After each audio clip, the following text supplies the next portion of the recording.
साथीहरु नमस्कार। अहिले हामी विश्वको इतिहास सुरु गर्दैछौँ। सुरु गरौँ म्याग्ना कार्टाबाट। म्याग्ना कार्टा जारी भएको मिति 12-15 जुन 15 राजा जोनले सुरु गरेका यो बेलायतको घटना हो। म्याग्ना कार्टालाई संशोधन गरी पूर्णता दिएका हेनरी तृतीयले 1225 मा, म्याग्ना कार्टालाई थप परिष्कृत बनाई बेलायतको कानुन सम्बद्ध बनाएका एडवर्ड प्रथमले 1297 मा। तीनवटा डेट 12-15 जुन 15 राजा जोन, 1225 हेनरी तृतीय, 1297 एडवर्ड प्रथम। म्याग्ना कार्टामा जम्मा दफा या धारा भनेको कतिवटा छन् भन्दाखेरि 63 वटा धारा छन्।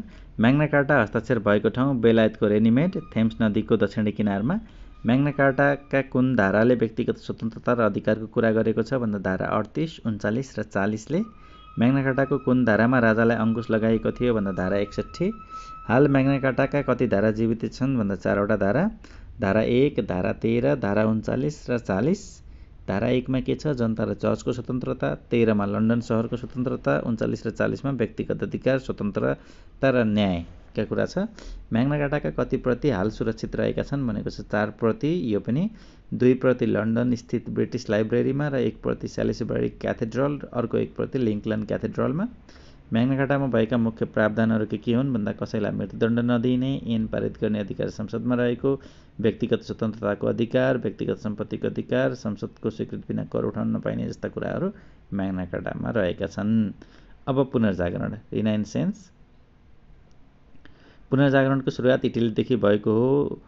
14औं देखि 17औं शताब्दीसम्म। रिनाइन्सेन्स शब्द फ्रेन्च शब्द हो जसको अर्थ हुन्छ रिबर्थ, अध्ययन, अनुसन्धान, चिन्तन, साहित्य, कलाको विकास भएको काल नै पुनर्जागरण हो। लियोनार्दो दा भिन्ची, माइकलएन्जेलो, राफेल, दाँते जस्ता व्यक्तिहरूको महत्त्वपूर्ण भूमिका रहेको थियो। लियोनार्दो दा भिन्चीलाई द रिनाइन्सेन्स म्यान पनि भन्छ। यिनका बहुचर्चित विश्व प्रसिद्ध भएको पेन्टिङ भनेको द लास्ट सपर, मोनालिसा जस्ता हुन्। द लास्ट सपरमा जिसस क्राइस्टले आफ्ना 12 जना शिष्यसँग अन्तिम खाना खाइरहेको चित्र छ। जिससले त्यसबेला भनेका थिए, भोलि म मर्दैछु, यो 12 मध्ये एकजनाको धोकाको कारण भोलि मलाई मृत्युदण्ड मिल्दैछ भनेर अन्तिम साँझमा खाएको खानाको नाम द लास्ट सपर हो। माइकल एन्जेलोका ओल्ड फेमस पेन्टिङ भनेको डेभिड द लास्ट जजमेन्ट हो। द लास्ट जजमेन्ट चाहिँ माइकल एन्जेलो हो भने द लास्ट सपर लियोनार्दो दा भिन्ची। राफेलको रेस्क्योरेसन अफ क्राइस्ट र गड फादर एन्ड भर्जिन मेरी भन्ने हो जस्ता पेन्टिङहरू। डिभाइन कमेडीका लेखक चाहिँ दाँते हुन्। त्यस्तै गएर गौरवमय क्रान्तिमा जान्छौँ हामी। गौरवमय क्रान्ति पनि बेलायतको हो। कहाँ भएको थियो भन्दा बेलायतमा सन् 1688 मा भएको थियो। यस क्रान्तिलाई के पनि भनिन्छ भन्दा रक्तहीन क्रान्ति। निरङ्कुश शासन विरुद्ध जनताले शान्तिपूर्ण आन्दोलन गरेका थिए। राजा जेम्स द्वितीय फ्रान्स भागेका थिए। यो आन्दोलन पश्चात उनको स्थानमा हल्यान्डका राजकुमार विलियम अफ अरेन्ज र मेरीलाई बोलाई सन् 1689 मा बिल अफ राइट्समा हस्ताक्षर गराई संवैधानिक राजतन्त्रको स्थापना गराइएको थियो। राजा जेम्स द्वितीयको पालामा भएको थियो यो। जेम्स द्वितीय भागेर चाहिँ फ्रान्स गए अनि उनको सट्टामा चाहिँ उनका छोरी र ज्वाइँलाई लिएर विलियम अफ अरेन्ज र मेरीलाई बोलाई सन् 1689 मा बिल अफ राइट्समा हस्ताक्षर गराई संवैधानिक राजतन्त्रको स्थापना गराइयो। मेरी राजा जेम्स द्वितीयकी छोरी र विलियम चाहिँ ज्वाइँ थिए भन्ने कुराहरू आइसक्यो। अब औद्योगिक क्रान्ति कहिले भएको थियो? 1760 देखि 1840 सम्म। 1760 देखि 1840। अब कतै कतै अप्सनमा 18औं शताब्दीको मध्यदेखि 19औं शताब्दीको मध्यसम्म पनि भन्छ। कहाँबाट भएको थियो? बेलायतबाट। औद्योगिक क्रान्ति पश्चात कुन वर्गको स्थापना हुन पुग्यो? पुँजीपति वर्ग र मजदुर वर्ग। अर्को नाम के थियो यसको भन्दा यान्त्रिक क्रान्ति थियो। स्टिम इन्जिनको आविष्कार जेम्स वाट, यो एकदम महत्त्वपूर्ण रहन्छन् यहाँनिर केही नामहरू। सेफ्टी ल्याम्पको आविष्कारक हम्फ्रे डेभी। स्पाइनिङ जेनीको आविष्कारक जेम्स हारग्रिव्स, कपास काट्ने मेसिन हो यो स्पाइनिङ जेनी भनेको जेम्स हारग्रिव्स। अनि फ्लाइङ सटलको आविष्कार जोन के, कपडा बुन्ने हो यो फ्लाइङ सटल। कटन जिनको इली बिट्नी, कपासबाट गेडा अलग गराउने कटन जिनको इली बिट्नी हो। फ्रान्सको राज्य क्रान्ति कहिले भयो भन्दा 1789 मा। 1789 सजिलो छ। 1789 कसका विरुद्ध? निरङ्कुश राजतन्त्रका विरुद्ध। राजा को थिए? लुई 16औं थिए। म नै राज्य हुँ भन्ने चाहिँ को हुन् भन्दा लुई 14औं हुन्। म नै राज्य हुँ भन्ने लुई 16औं कहिले राजा बने? 1774 मा। कहिले हटाइए भन्दा 1789 मा। 1789 मै हटाइए।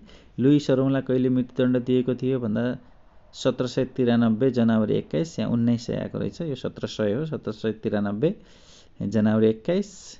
रानी मेरी एन्टोनेला कहिले मृत्युदण्ड? 1793 अक्टोबर 16 हो। फ्रान्सको राजधर्म कुन थियो भन्दा क्याथोलिक थियो। फ्रान्समा अपराध मानिने धर्म त्यो बेला प्रोटेस्टेन्ट थियो। भ्रष्ट चर्चलाई नष्ट गरिदियो भन्ने भनाइ भोल्टेयरको हो। यो फ्रान्सेली राज्यक्रान्तिको बेला चर्चित भनाइ हो। मानिस स्वतन्त्र जन्मन्छ तर सर्वत्र साङ्लोले बाँधिन्छ भन्ने भनाइ रुसोको हो।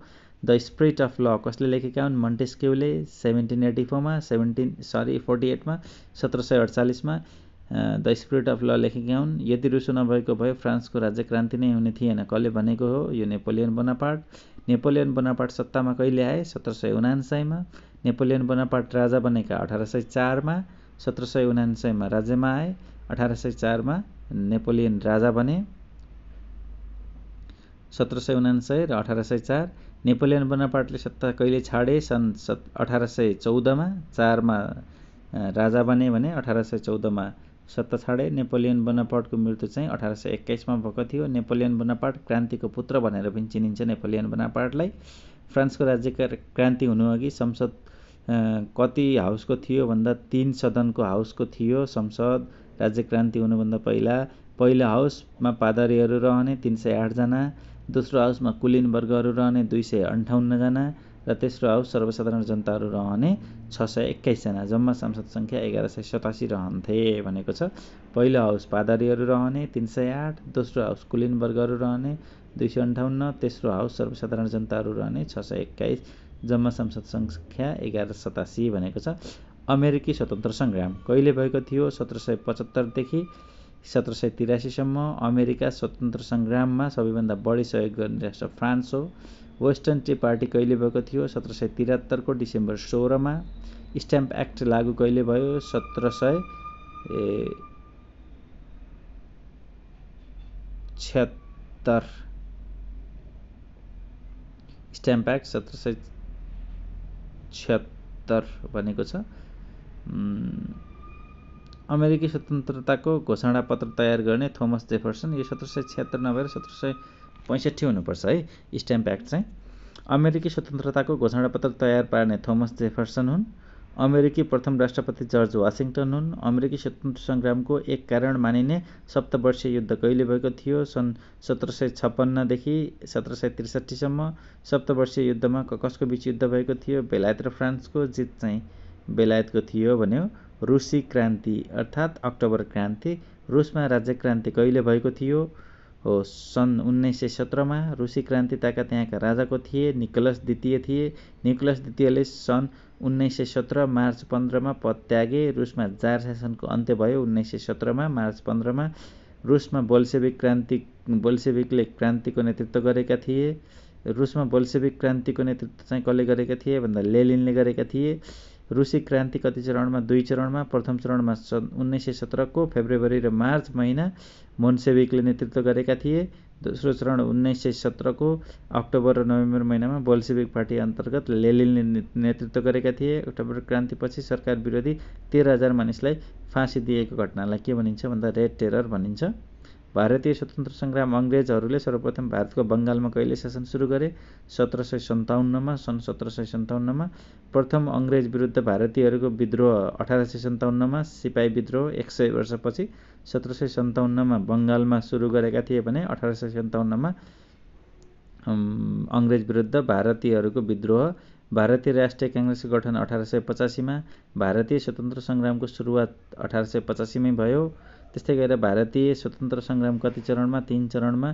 पहिलो चरण 1885 देखि 1905 उदारवादी युग, दोस्रो 1906 देखि 1918 उग्रवादी युग र तेस्रो 1919 देखि 1947 गान्धीवादी युग। एकदमै महत्त्वपूर्ण, धेरै पटक सोधेको छ, सोध्न सक्ने चान्स छ यो। पहिलो चरण 1885 देखि 1905 उदारवादी युग, दोस्रो चरण 1906 देखि 1918 उग्रवादी युग, तेस्रो चरण 1919 देखि 1947 गान्धीवादी युग। महात्मा गान्धीको जन्म 2 अक्टोबर 1869 अनि बङ्गालको विभाजन 1905मा। महात्मा गान्धी दक्षिण अफ्रिकाबाट भारत फर्केका 1915मा। अङ्ग्रेज सरकारको रोयल एक्ट 1919मा। त्यस्तै गरेर जलियावाला बागकाण्ड सभा गर्न लागेका 400 व्यक्तिको ज्यान लिएको 1919 मा, गान्धीले असहयोग आन्दोलन सुरु गरेको 1920 मा, गान्धीले चरखा आन्दोलनको सुरुवात 1920 मा, खिलाफत आन्दोलन 1920 मा, अङ्ग्रेज सरकारले नुन एन्ड साल्ट एक्ट ल्याएको 1930 मा, दाण्डी मार्च र सविनय अवज्ञा 1930 मा, क्विट इन्डियन मुभमेन्ट 1942 मा, भारत स्वतन्त्र भएको 15 अगस्ट 1947 मा, पाकिस्तान स्वतन्त्र बनेको 14 अगस्ट 1947 मा, भारत गणतन्त्रात्मक राष्ट्रको रूपमा घोषित 26 जनवरी 1950 मा। आजलाई यति।